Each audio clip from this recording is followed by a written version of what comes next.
Maybe you've had dry eye or seen the television commercials kind of making light of it, but it's not something to take lightly. It could be serious.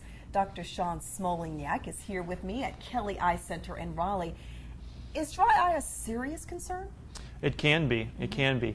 Dry eye is one of the most frustrating and sometimes debilitating diseases for our patients, in that it tends to be a chronic disease that we have to treat. And sometimes it's just as frustrating for us when we're treating it. People experience burning, sometimes itching, stinging, a sandy or foreign body sensation. Paradoxically, some patients experience tearing as a response to dryness. And then because the eye's irritated? That's right. So the eye tries to overcompensate for that dryness and irritation by producing extra tears.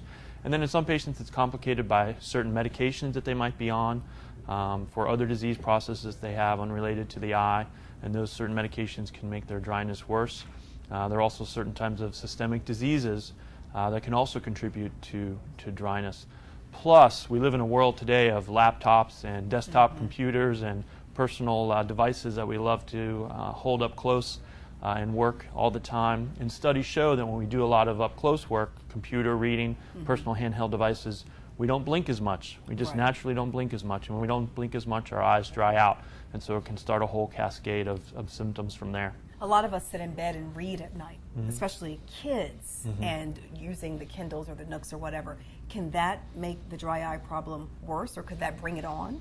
Both. It can initiate dryness in a patient regardless of age, or could push that patient that's kind of borderline, not very symptomatic, over the edge.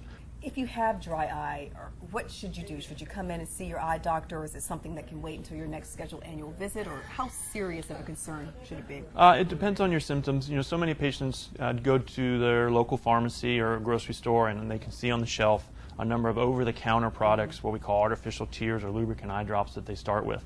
So often the patients come in to us either during their routine exams or specifically for dryness already on these over-the-counter lubricant eye drops. And often in many cases they're here because they're not working.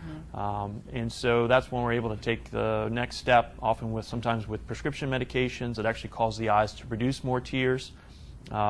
We also can use sometimes oral supplements, and we've talked before about vitamins, but some of the oral supplements and minerals, antioxidants, omega-3 fatty acids in particular can help reduce the inflammation associated with dry eye. So often we can have those conversations with patients and take them to the next level and hopefully alleviate their symptoms and make it manageable for them. And not make it worse, because I understand doing this, which I have done in the past, and I get it, isn't a good idea. No, that tends to exacerbate things and irritate the eye a little bit more.